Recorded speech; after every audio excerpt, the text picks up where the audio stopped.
चंद वंश में अभी तक सोमचंद से लेकर गरुड़ ज्ञानचंद तक राजाओं की बात हो गई थी। अब बात करते हैं अगले राजा आत्मचंद द्वितीय की। आत्मचंद द्वितीय का कोई खास योगदान नहीं है, सिर्फ एक वर्ष तक इसने शासन किया। इसके बाद हरिचंद द्वितीय राजा बना, इसका भी कोई खास योगदान नहीं है, सिर्फ एक वर्ष तक शासन किया। और फिर राजा बना विक्रमचंद। विक्रमचंद के लिए दो महत्वपूर्ण है कि इसके दो ताम्रपत्र प्राप्त हुए हैं। पहला प्राप्त हुआ 1423 ईस्वी का बालेश्वर मंदिर ताम्रपत्र और दूसरा प्राप्त हुआ 1434 ईस्वी का चंपावत ताम्रपत्र। 1423 ईस्वी का जो बालेश्वर मंदिर का ताम्रपत्र प्राप्त हुआ है, इसमें श्री कुंज शर्मा नामक एक ब्राह्मण का जिक्र है, के नाम का है वो, श्री कुंज शर्मा नामक ब्राह्मण के नाम का है, और उसमें उसको भूमि दान देने का जिक्र है 1423 ईस्वी के बालेश्वर ताम्रपत्र में। और प्रारंभ में ये राजा धार्मिक राजा था, लेकिन जैसे ही राजकाज करने लगा कुछ समय बाद ये भोग विलास में लिप्त हो गया। इसके राज्य में अराजकता फैलने लगी, राजकाज की ओर इसका कोई ध्यान नहीं था। तो इसका विरोध इसके भतीजे भारती चंद ने किया। भारती चंद ने विद्रोह कर दिया इसके खिलाफ और भारती चंद का साथ खसों ने दिया। भारती चंद ने खसों को साथ ले लिया और इसका विद्रोह किया। और खस नेता था एक श्री सौर करायत। भारती चंद ने खस नेता श्री सौर करायत को अपने साथ ले लिया, इसके खिलाफ विद्रोह किया। विक्रमचंद ने ये जो खस नेता श्री सौर करायत, इसके पुत्र को महल की दीवार में मरवा दिया, डाल के मरवा दिया उसमें महल की दीवार में। तो ये भी विरोध में आ गया, इसने भारती चंद का साथ दिया और विक्रमचंद्र को गद्दी छोड़कर भागना पड़ा। और इस तरह से अब जो सत्ता है वो भारती चंद के पास आ गई और अब अगला राजा भारती चंद बने। अब भारती चंद के बारे में बात करें तो इसे चरित्रशील नरपति कहा गया है। इसका एक ताम्रपत्र श्री राम कुलेठी के नाम का है। इसमें इसको कुछ भूमि दान देने का जिक्र है, कुछ भूमि इसको दान देने का जिक्र है इस ताम्रपत्र में। भारती चंद के पवाड़े कुमाऊं इतिहास में प्रसिद्ध हैं। इसके पवाड़े कुमाऊं इतिहास में प्रसिद्ध हैं और इसके पवाड़ों में भागा ध्वन्यान, कुमाऊं वीरांगना भागा ध्वन्यान के साथ द्वंद्व युद्ध का भी वर्णन है। यह पहला ऐसा चंद राजा है जिसने डोटी पे हमला किया नेपाल में। पहला चंद राजा, अभी तक के जो चंद राजा थे वो डोटी राज्य को कर देते थे। अब ये पहला ऐसा चंद राजा है जो यहां हमला कर रहा है और यह युद्ध 12 वर्षों तक चला। 12 वर्षीय युद्ध था ये।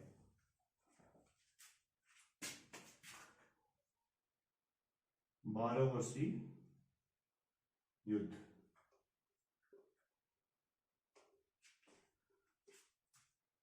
भारती चंद ने जब डोटी पर हमला किया तो यह युद्ध 12 वर्षों तक चला और भारती चंद की मदद इसमें इसके पुत्र रत्नचंद ने की।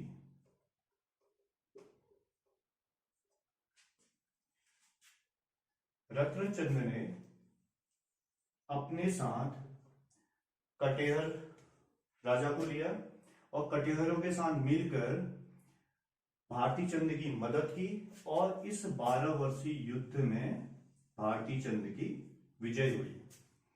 जब भारती चंद की इसमें विजय हो गई तो भारती चंद ऐसा पहला राजा बन गया चंदों में जो स्वतंत्र राजा है। इससे पहले के राजा कर दे रहे हैं, लेकिन अब भारती चंद पहला राजा है जो स्वतंत्र राजा हो चुका है। इसी के साथ भारती चंद ने सूर और सीरा को भी जीत लिया। अब भारती चंद पहला राजा हो गया है। अब पहले इस समय क्या घटनाएं हुई इसको देख लेते हैं। जब इसने 12 वर्षीय युद्ध किया तो भारती चंद ने सैनिकों को बिना विवाह के स्त्री अपने साथ रखने का आदेश दे दिया और उन स्त्रियों से जो संतान उत्पन्न हुई उसको नायक बोला गया। तो ये नायक जात जो उत्पन्न हुई ये भारती चंद के समय है। अब उस वक्त की परिस्थितियां देखें। ये डोटी राज्य है, यहां सीरा और यहां है सूर। सूर पिथौरागढ़ जगह हो गई। यहां का राजा विजयबम।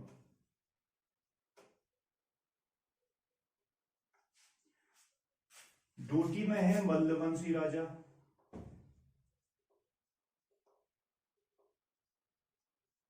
डोटी में मल्लवंशी राजा है। और जब भारती चंद ने यहां हमला किया तो उस समय यहां का राजा यक्षमल्ल या जयमल है।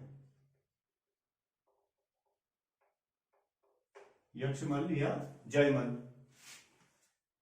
डोटी में मल्लवंशी राजा है, इसका नाम यक्षमल्ल या जयमल्ल है राजा का नाम। और डोटी के राजा को रैका राजा या राई राजा बोला जाता था। जो डोटी का राजा होता था उसको रैका राजा या राई राजा बोला जाता था। और जो डोटी राज्य का राजकुमार होता था, जो उत्तराधिकारी होगा, इसके बाद जो राज का संभालेगा, उस राजकुमार को शीरा का प्रांत दिया जाता था। और उस राजकुमार को रैका या राई बोला जाता था। डोटी के राजा को रैका राजा या राई राजा बोलते हैं और राजकुमार को रैका या राई बोलते हैं। कौन सा राजकुमार? जो उत्तराधिकारी होगा, राजा बनेगा। और जो अन्य राजकुमार हैं उनको बोला जाता था मल्लशाही या मल्लाशाही। सूर में विजयगम का शासन है। ये भी मल्लों की ही एक शाखा है और यहां विजयगम शासन कर रहा है। बमों का पिथौरागढ़ से 1337 ईस्वी का सबसे प्राचीन ताम्रपत्र प्राप्त हुआ है। बमों का पिथौरागढ़ सोर से 1337 ईस्वी का सबसे प्राचीन ताम्रपत्र प्राप्त हुआ है।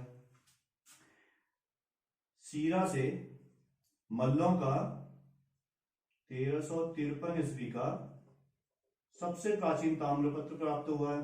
सीरा से 1353 ईस्वी का सबसे प्राचीन ताम्रपत्र प्राप्त है मल्लों का। सीरा में रैका या राई रह रहा है, जो राजकुमार है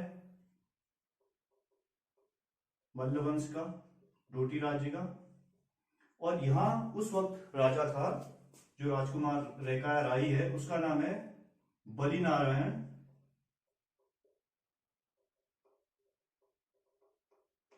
संसार मल्ल।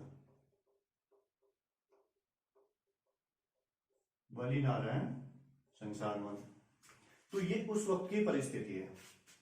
डोटी में जयमल का शासन है। सीरा में यहाँ का राजकुमार डोटी का बलि नारायण संसार मल्ल है। और सोर में मल्लों की ही एक शाखा बम शाखा है, या बमशाही या बर्मशाही बोलते हैं इसको। यहाँ शासन कर रहा है विजयबम। बमों का 1337 ईस्वी का ताम्रपत्र सोर से प्राप्त हुआ है, सबसे प्राचीन है बमों में। और मल्लों में सबसे प्राचीन सीरा से जो ताम्रपत्र प्राप्त हुआ है वो 1353 ईस्वी का है। जब भारती चंद डोटी पे हमला करता है, इस 12 वर्षीय युद्ध में भारती चंद की विजय होती है। रत्नचंद्र इसका पुत्र है, इसकी मदद करता है कटिहार राजाओं को साथ, कटिहार राजा और उसकी सेना को साथ लेके, और इस युद्ध को भारती चंद जीत जाता है। तो ये उस वक्त की ये परिस्थितियां थी। इसके बाद भारती चंद सोर में भी अधिकार कर लेता है और सीरा में भी अधिकार कर लेता है। और इस तरह से भारती चंद पहला चंद राजा है जो अब स्वतंत्र राजा बन गया है। और मल्ल राजा कुमाऊं को पर्वत डोटी बोलते थे।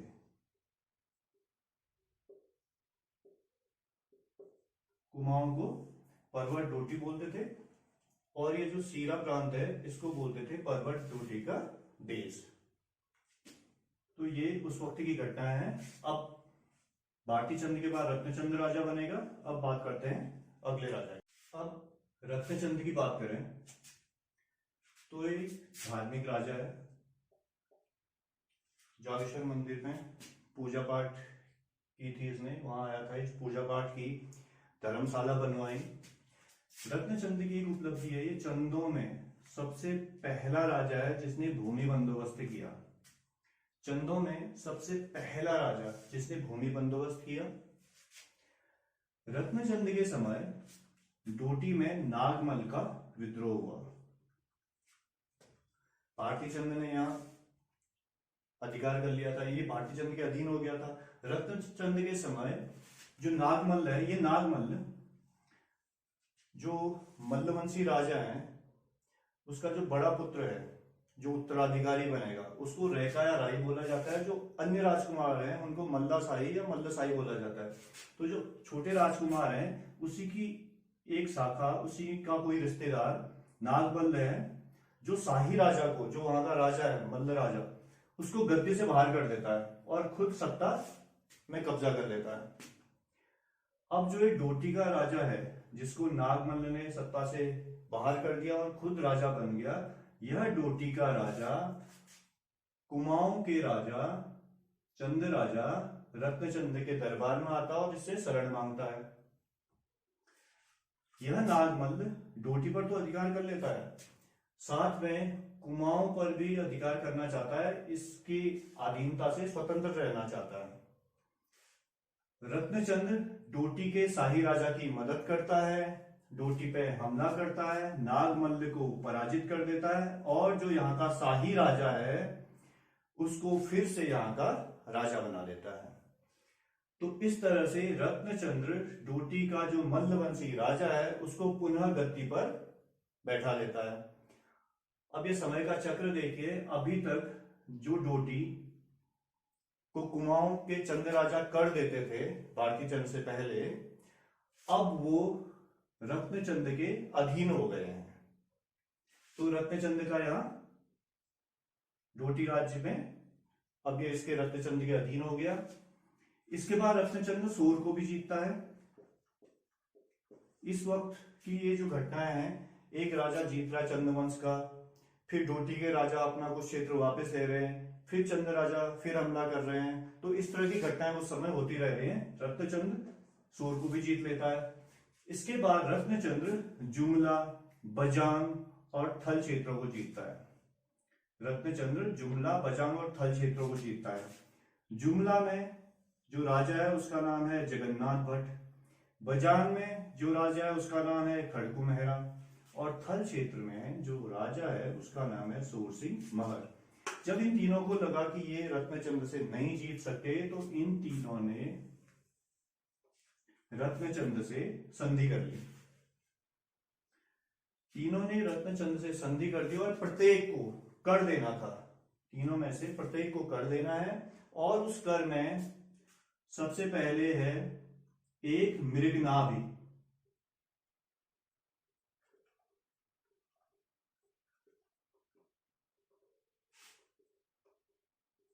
कस्तूरी, एक कस्तूरी, एक धनुष,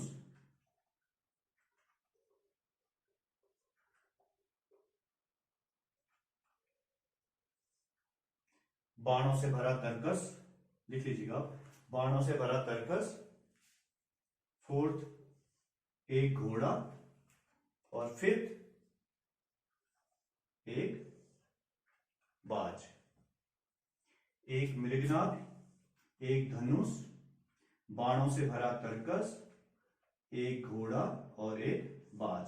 ये 5 चीजें सालाना कर के रूप में ये रत्नचंद को देते थे, प्रत्येक देता था ये रत्नचंद को। इस तरह से रत्नचंद ने अपने समय में अपने क्षेत्र का विस्तार भी किया और चंद्रवंश का जो भूभाग था उसकी रक्षा भी की। इसी समय की एक घटना है, सूर में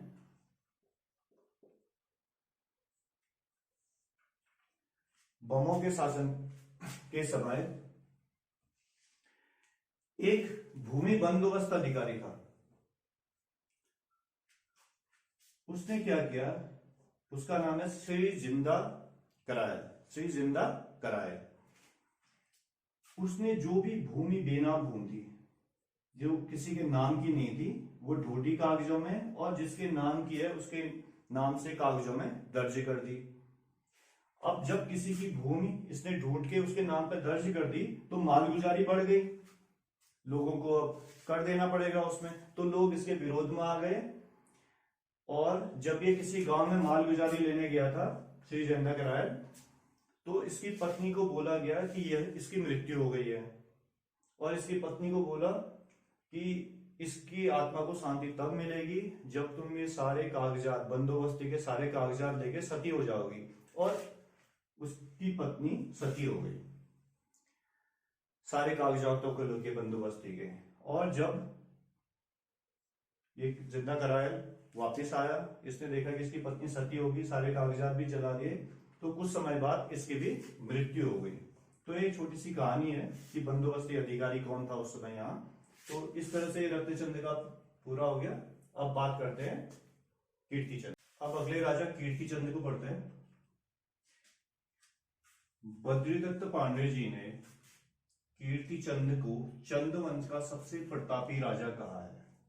किसने कहा है? बद्रीदत्त पांडे जी ने कीर्तिचंद को चंद वंश का सबसे प्रतापी राजा बताया है।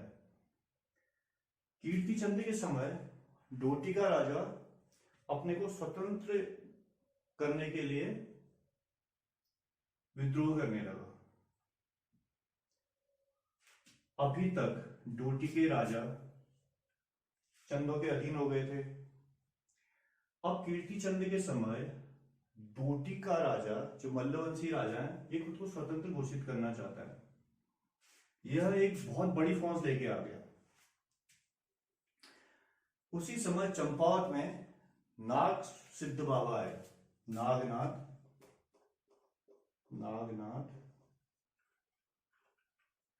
सिद्ध बाबा,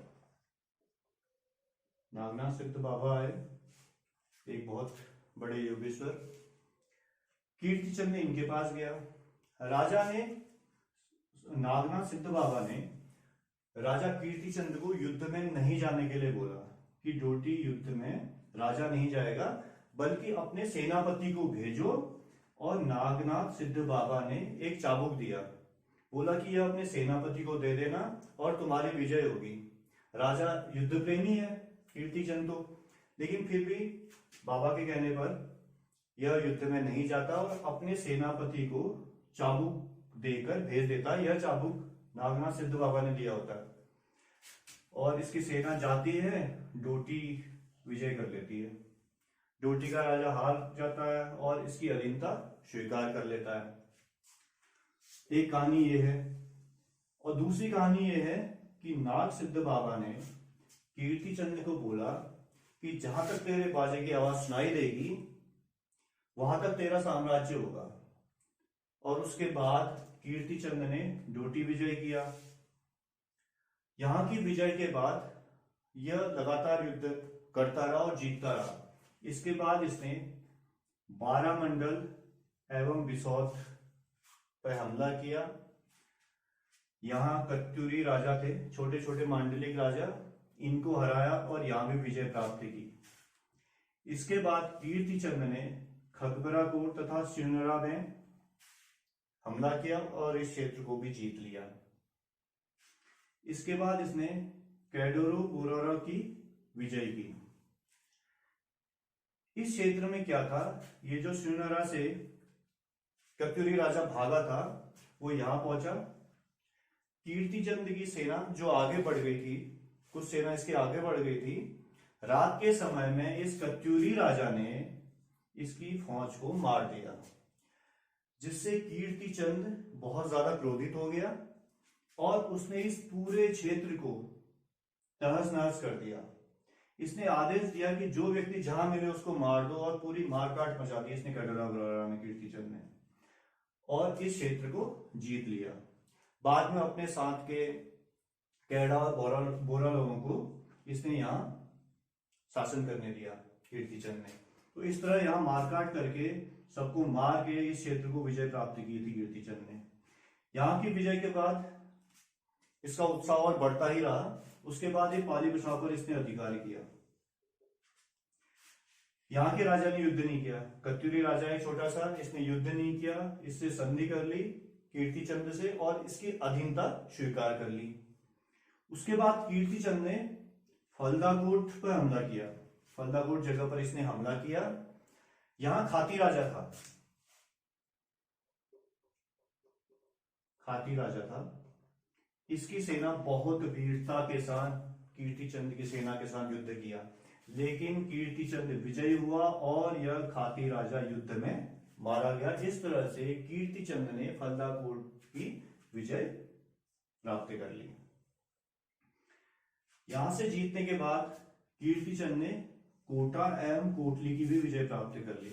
इस तरह से देखा जाए तो कीर्तिचंद ने अपने समय में अपने आसपास के बहुत सारे क्षेत्रों पर अधिकार स्थापित कर दिया। इसके बाद कीर्तिचंद ने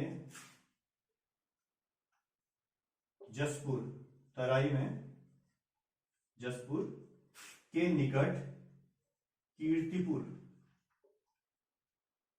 नगर की स्थापना की। कीर्तिचंद ने जसपुर के निकट कीर्तिपुर नगर की स्थापना की। इस तरह से कीर्तिचंद ने चंद्रवंश के साम्राज्य को आगे बढ़ाने में बहुत ज्यादा योगदान दिया। इतनी विजय करने के बाद नागसिद्ध बाबा ने जब ये डोटी विजय हो गई तो इसके बाद इसको पता है कि अब पश्चिम की ओर युद्ध करने का शुभ मुहूर्त है। तो इसके बाद कीर्तिचंद ने गढ़वाल पर भी हमला किया। तो गढ़वाल पर हमला करने वाला कीर्तिचंद पहला राजा है जिसने गढ़वाल पर हमला किया। उस समय गढ़वाल पर अजयपाल का शासन था। उस समय गढ़वाल में अजयपाल का शासन है और कीर्तिचंद ने अजयपाल को हरा दिया उसने। तो इस तरह से कीर्तिचंद के समय में कीर्तिचंद ने डोटी विजय किया, गढ़वाल पर हमला करने वाला पहला राजा है और इतनी विजय इसने प्राप्त की और एक नगर भी अपने नाम का जसपुर के पास में कीर्तिपुर नाम से बसाया। तो ये हो गई कीर्तिचंद की बात। कीर्तिचंद के बाद प्रतापचंद्र राजा बना।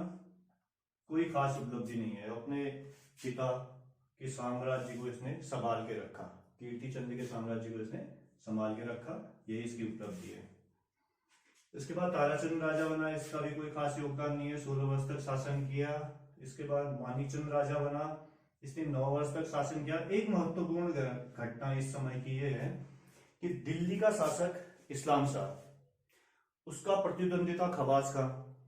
वो खवास खां इस्लाम शाह के डर से भागकर कुमाऊं में आ गया और यहाँ राजा से शरण मांगी। राजा ने उसको शरण दे दी।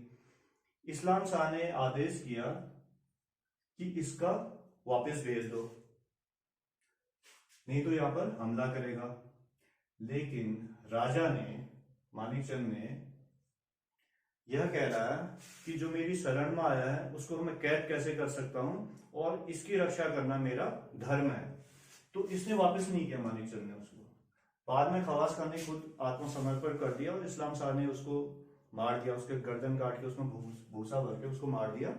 लेकिन मानिकचंद ने उसको वापस नहीं किया और जब इसने बोला कि इसको वापस नहीं कर सकता, शरणागत की रक्षा करना हमारा धर्म है, तो इस तरह से चंद्रवंश के राजाओं की वीरता के भी चर्चे उस समय पर चले थे कि चंद्रवंश के राजा इतने वीर हैं और निडर हैं करके। उस वक्त काफी इसके बारे में चर्चाएं हुई।